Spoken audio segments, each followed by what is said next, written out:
Jumpa lagi bersama saya Dedi Susanto. Hari ini kita akan membahas mengenai ramalan. Bagaimana sikap umat Buddha menyikapi mengenai ramalan ini. Kalau kita lihat 2600 tahun yang lalu, ketika Pangeran Siddhartha hidup pada masa itu, yang namanya ramalan itu sudah ada. Bahkan ketika Pangeran Siddhartha lahir, beliau sudah diramalkan bahwa beliau akan menjadi seorang Buddha. Yang meramal itu adalah Pertapa Asita. Artinya apa? Artinya di zaman masa lampau pun kegiatan meramal itu sudah ada dan berlaku sampai hari ini. Tentu kita harus lihat juga, kalau orang di masa lampau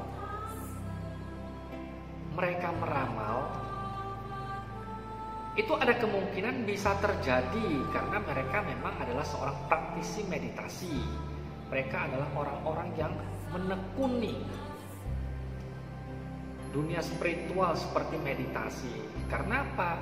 Karena seseorang mempunyai kemampuan untuk melihat masa depan itu adalah hasil dari meditasinya di masa lampau. Ketika itu masih banyak kita jumpai orang-orang bijaksana, sehingga pencapaian mereka pun cepat.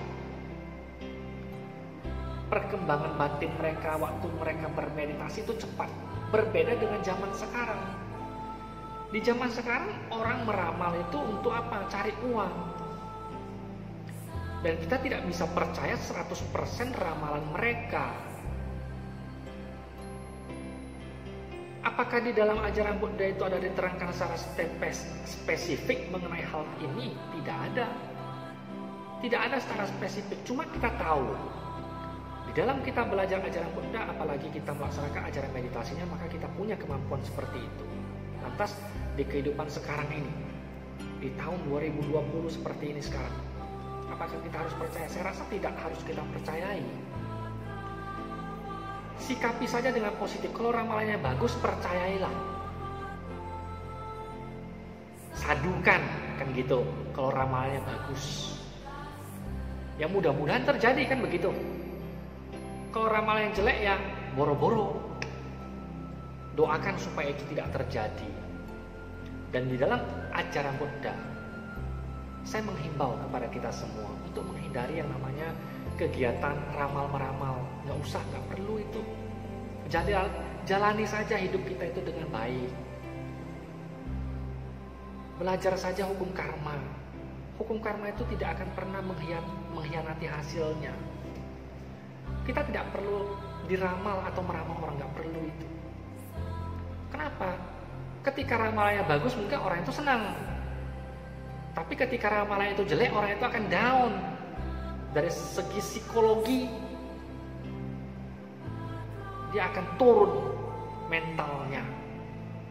Sedangkan yang ramalannya bagus, dia akan bangga, sehingga membuat dia menjadi sombong. Akhirnya tidak mau berusaha. Karma juga begitu. Karma bisa berubah. Mungkin hari ini Anda jelek karmanya, yang berbuah jelek-jelek terus. Tapi kan belum tentu ke depannya itu jelek terus. Kalau Anda tanam yang baik-baik terus, ya pasti saja akan berbuah yang baik-baik. Jadi saya secara pribadi saya menyarankan jangan terlibat praktik ramal-meramal. Kalaulah Anda semua terlibat dalam praktek ramal-meramal atau Anda diramal, kalau yang baik hasilnya janganlah membuat Anda itu jadi sombong.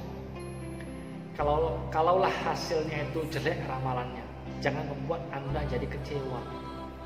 Itu yang berbahaya. Sikapi dengan positif. Pakailah hukum karma supaya kita bisa mengkaji apa yang benar, apa yang tidak benar. Saya kira itu saja yang bisa saya berikan kepada Anda mengenai ramalan. Ya, saya juga tidak mau mengatakan bahwa orang yang meramal berbohong? Tidak, belum tentu. Karena di zaman Buddha juga ada banyak orang yang bisa meramal, bisa melihat masa depan. Bahkan Buddha sendiri juga bisa melihat masa depan. Ya, tapi itu tidak penting. Itu tidak penting. Lakukan adalah, yang kita perlu lakukan adalah lakukan yang baik-baik. Maka percayalah, masa depanmu akan cerah, akan cemerlang. Itu saja saran dari saya. Semoga apa yang saya berikan ini bermanfaat bagi kita semua. Semoga semuanya berbahagia. Sadu, sadu, sadu.